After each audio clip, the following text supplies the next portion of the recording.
लेकिन चुनाव के मुद्दे क्या हैं, इस शोर के बीच किन मुद्दों का जोर है, और ये प्रदीप गुप्ता से बेहतर कौन बता सकते हैं। प्रदीप गुप्ता, कल बीजेपी का प्रजाध्वनि यानी कि उनका घोषणा पत्र आने वाला है, उसमें वो बुनियादी ढांचे, कानून व्यवस्था और महिलाओं की सुरक्षा को हाईलाइट करते दिखेंगे।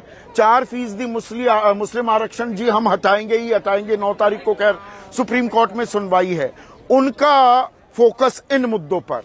उधर कांग्रेस जो ये 5 गारंटी देती दिखाई दे रही है, महिलाओं के लिए सरकारी बसों में मुफ्त का सफर, 200 यूनिट बिजली फ्री, 2000 रुपए महिला मुखिया को हर महीने, 4 से 10 किलो चावल माफ, और साथ ही साथ ग्रेजुएट जो बेरोजगार हैं 3000 रुपए, जो डिप्लोमा होल्डर्स हैं उनको 1500 रुपए।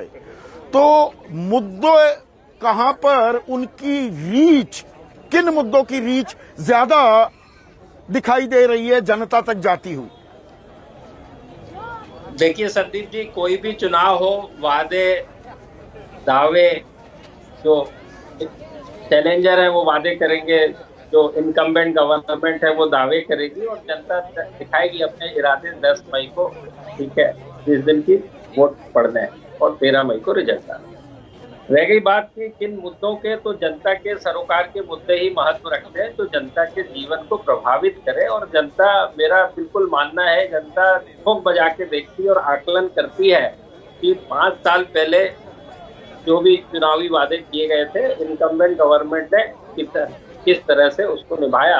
यहाँ पे बात ये हुई कि पहले कुमारस्वामी बने थोड़े दिन के लिए, येदियुरप्पा, वो तो बहुत उनको माने ना, तो ठीक है। उसके बाद बीजेपी की सरकार आई, और उसके बाद जनता ने ये तय करना है कि अब उनको विकल्प के तौर पर यदि किसी को देखना है जेडीएस, कांग्रेस और बीजेपी में, तो अपना तय करेंगे। कांग्रेस के कर्नाटक के संदर्भ में मैं यहाँ पे 3-3-3 है बड़ी। आप हम लोग जो है एक्सिस माई इंडिया में किसी भी तरह का ओपिनियन पोल या प्री पोल तो नहीं करते हैं, इसलिए क्या जीत होगी क्या हार होगी उसको बता पाने में मैं सक्षम नहीं हूँ आज की डेट में। लेकिन 3-3-3 जो प्रमुख बातें हैं वो मैं कोशिश करता हूँ बताने की, जो कि हम लोग सब लोगों को देखना चाहिए। शायद निर्णय यहीं से छुपा हुआ। एक है क्षेत्र की राजनीति, तो 3 ऐसे बड़े क्षेत्र हैं, रीजन है, हैदराबाद कर्नाटका, ओल्ड मैसूरू और बॉम्बे कर्नाटका। ये 3 रीजन मिलके करीब 70% सीटें को होल्ड करते हैं। 224 में से 154 सीटें यहाँ 3 रीजन से आती हैं। अच्छा, तीनों रीजन में जो है एक पार्टी का अपना वर्चस्व। मैसूरू में जेडीएस का है, हैदराबाद कर्नाटक में कांग्रेस का है, और बॉम्बे कर्नाटक में बीजेपी का है। दूसरी 3 बड़ी चीज क्या है जो बहुत कम स्टेट में, और ये बॉम्बे करना, एक सेकंड के लिए रोक रहा हूं, बहुत अहम पॉइंट उठाया है प्रदीप भाई आपने, बहुत जरूरी है ये दर्शकों को समझाना। अभी हम ओल्ड मैसूरू को छोड़ देते हैं, वो जेडीएस का गढ़, जेडीएस कांग्रेस की लड़ाई, बीजेपी यहां पर लगभग विलुप्त दिखाई देती है। लेकिन हम उत्तर कर्नाटक की बात करें, जो आपने 2 इलाकों में बांट दिया, बॉम्बे कर्नाटक, हैदराबाद कर्नाटक।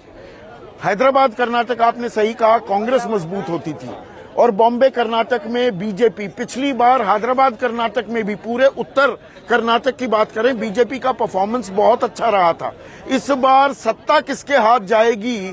क्या उत्तर कर्नाटक की बहुत अहम भूमिका होगी इस लिहाज से? संदीप, मैं आ रहा हूँ, उसी पे आ रहा हूँ। मैं आपको उत्तर और दक्षिण कर्नाटक नहीं, आप इसको 3 रीजन में देखिए। हैदराबाद कर्नाटक से 40 सीटें आती हैं, जो आपने कहा पिछली बार 21 सीटें मिली थी कांग्रेस को, और 15 सीटें मिली थी बीजेपी को, और 4 सीट मिली थी जेडीएस को। रह गई बात बॉम्बे कर्नाटका की, जो मैंने बात करी, उसमें 50 सीटें आती हैं, जिसमें 30 सीटें मिली थी बीजेपी को, 17 सीटें मिली थी कांग्रेस को।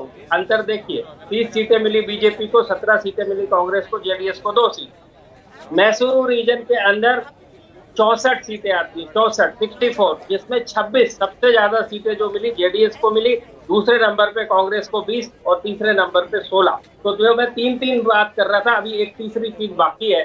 जैसे उत्तर भारत में जाति बड़ा महत्व रखती है, वैसे ही कर्नाटक में, दक्षिण भारत में कर्नाटक में भी जाति महत्व रखती है। यहाँ पे भी 3 प्रमुख जातियां हैं, और तीनों जातियों पे 3 प्रमुख पार्टियों का बोलबाला है। जैसे आपने कहा वोकालिगा जो है लॉयन शेयर, सबसे बड़ा शेयर जो है वो जेडीएस को मिलता है। लिंगायत और सामान्य वर्ग का सबसे बड़ा शेयर बीजेपी को मिलता है। दलित समाज का जो वोट शेयर है वो कांग्रेस को मिलता है, दलित और मुसलमान मान लीजिए। अब सबसे बड़ी जो चीज है यहाँ पे, आदिवासी भी बहुत अहम भूमिका निभाता है।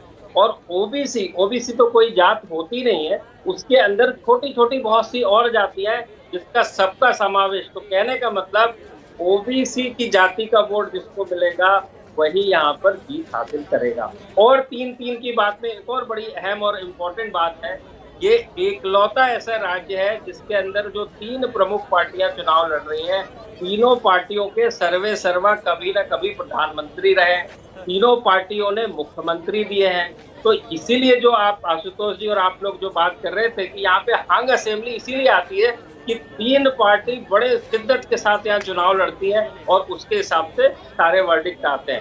अब रह गई बात कि कांग्रेस के पास क्या मुद्दे हैं और बीजेपी के पास क्या मुद्दे हैं, जेडीएस के पास क्या मुद्दे हैं। जेडीएस जो है शुरू से किसानों की पार्टी मानी जाती है।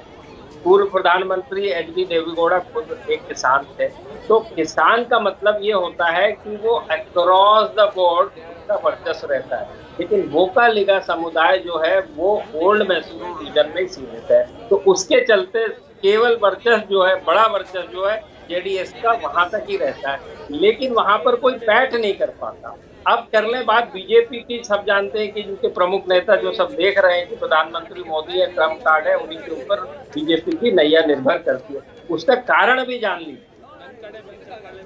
2000 आज तक जैसे आप सबने बताया 110 बेस्ट जो है बीजेपी की सीटें आई है असेंबली इलेक्शन के अंदर, जो कि बहुमत के आंकड़े से फिर भी दूर है 3 से 4। बड़ी चीज इसके अंदर ये हुई जो हमने 19 में देखा। मोदी क्यों महत्वपूर्ण है यहाँ? 19 के चुनाव में प्रधानमंत्री का चुनाव था मान लीजिए, लेकिन सबसे बड़ी बात थी कि जेडीएस और कांग्रेस ने अलायंस में चुनाव लड़ा। बावजूद उसके 28 लोकसभा सीट में से केवल 1 सीट जेडीएस की और 1 सीट कांग्रेस की आई। उससे बड़ी बात, 170 असेंबली सेगमेंट में बीजेपी ने बढ़त बनाई, 224 में से 170। नेचुरली इसके अंदर ओल्ड मैसूर की बड़ी सीटें नंबर है शामिल है। तो इसके चलते बीजेपी को ये लग रहा है जो जादू 19 में चला था वो जादू अब बहुत जरूरी है, क्योंकि एंटी इनकम्बेंसी सामने है। और ये देखा गया है कि पिछले दिनों में 30 साल से कर्नाटक के अंदर भी सरकारें हर 5 साल में बदलती रही है। लेकिन उसके उलट दूसरा ये भी सत्य है कि पिछले साल 10 चुनाव हुए, उस 10 चुनावों में से 8 जगहों पे सरकारें रिपीट हुई है।